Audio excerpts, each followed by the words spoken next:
മാങ്ങാ സീസണൊക്കെ തുടങ്ങിയില്ലേ. ഇത് ഞാൻ ഏതായാലും മേടിച്ച മാങ്ങയല്ല, നമ്മുടെ വീടിനടുത്ത് ഇഷ്ടംപോലെ മാവുണ്ട്, അവിടുന്ന് നമുക്ക് കിട്ടിയതാണ്. നേരെ ഞാനൊരു ബൗളിനകത്തോട്ടൊക്കെ മാങ്ങയെല്ലാം കൂടെ പഴുക്കാൻ വേണ്ടി അരിക്കകത്തൊന്നും വെച്ചില്ല കേട്ടോ. ഇന്ന് നേരെ ഒരു പ്ലാസ്റ്റിക്കിൻ്റെ ബൗളല്ല, ഇന്ന് കേക്ക് മേടിച്ച സാധനമാണ്, അതിനകത്തോട്ടെല്ലാം കൂടെ ഒന്ന് സെറ്റ് ചെയ്ത് വെച്ച്. നല്ലതായിട്ട് പഴുക്കുന്നുണ്ട് കേട്ടോ. ഞാൻ പഴുക്കുന്നതൊക്കെ എടുത്ത് നേരെ മുകളിലോട്ട് വെച്ച്, ബാലൻസ് താഴോട്ട് ഇരിക്കുന്നതെല്ലാം നന്നായിട്ട് വിളഞ്ഞതാണ്.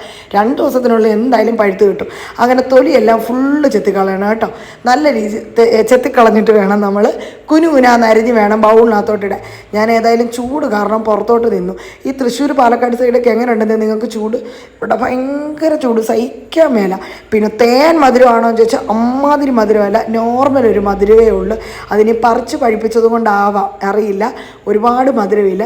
ഏതായാലും ഞാൻ കുനുകുനാന്നരിഞ്ഞ് എല്ലാം ഒരു ബൗളിനകത്തോട്ടിട്ട്. പിന്നെ നമ്മുടെ മെയിൻ പരിപാടിയാണല്ലോ നമ്മുടെ മാങ്ങാണ്ടി. പണ്ട് അമ്മയാണ് നമുക്കിങ്ങനെ ചെത്തി തരുന്നത്. അപ്പം മീനിൻ്റെ തല, മാങ്ങയുടെ മാങ്ങാണ്ടി, ഇതൊക്കെ മെയിൻ കഴിക്കുന്നത് ചേച്ചിയാണ്.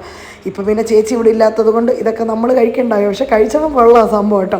അങ്ങനെ നേരെ ബൗളിനകത്തോട്ടിട്ടതിന് ശേഷം ഞാൻ ബോൾ ഐസ്ക്രീമാണ് മേടിച്ചത്. വേറെ ഫ്ലേവേഴ്സ് ഒന്നും മേടിച്ചില്ല, നോർമൽ ബോൾ ഐസ്ക്രീം മേടിച്ചിട്ട് നമ്മൾ ഈ മാങ്ങയുടെ മണ്ടയിലോട്ടിടണം കേട്ടോ. 2 എണ്ണം ഞാൻ മേടിച്ചു, പക്ഷേ ഞാൻ ഒരു ബോളെ പൊട്ടിച്ചുള്ളൂ. നേരെ അതിനകത്തോട്ടിട്ടതിന് ശേഷം നമുക്ക് വേണ്ടതാണ് നമ്മുടെ എരിവുള്ള മിച്ചർ. മാങ്ങയ്ക്കൊരു നോർമൽ മധുരം, ഐസ്ക്രീമിന് പിന്നെ നല്ല മധുരം, പിന്നെ നമ്മുടെ എരിവുള്ള മിക്സർ. എന്നിട്ട് ഇത് മൂന്നൂടെ മിക്സ് ചെയ്ത് കഴിക്കണം. മെയിൻ ഒരു കാര്യം എന്ന് വെച്ച് കഴിഞ്ഞാൽ ഈ മിക്സർ ഐസ്ക്രീമിൻ്റെ മണ്ടയിലോട്ട് ഇട്ടിട്ട് ചമ്മി തണുത്ത് പോത്തില്ലേ, അങ്ങനെ ആകരുത്. കരിമുരി എന്ന് ഇരിക്കുന്ന പരുവത്തിൽ തന്നെ വേണം കഴിക്കാൻ. എനിക്ക് ഇങ്ങനത്തെ നമ്മൾ സ്ഥിരം കഴിക്കുന്ന എന്തെങ്കിലുമൊക്കെ വെറൈറ്റി ആയിട്ട് കഴിക്കാൻ ഭയങ്കര ഇഷ്ടമാണ്. നമ്മുടെ സേമിയയുടെ കൂടെ ഞാൻ കടുമാങ്ങാച്ചാർ ഭയങ്കരമായിട്ട് കഴിക്കും. എല്ലാവരും എന്നോട് ചോദിക്കും, നീ എന്ത് ഇത് വയറിന് പ്രശ്നമൊന്നും ഉണ്ടാകത്തില്ലെന്ന്. എനിക്ക് അതൊക്കെ ഭയങ്കര ഇഷ്ടമാണ്. ഇത്തും അതുപോലെ ഒരു വെറൈറ്റി സംഭവം ഈ രീതി കഴിക്കാത്തൊരു കഴിച്ചു നോക്കണം, സൂപ്പറാണ്. അപ്പോൾ ഓക്കെ, ബൈ ബൈ.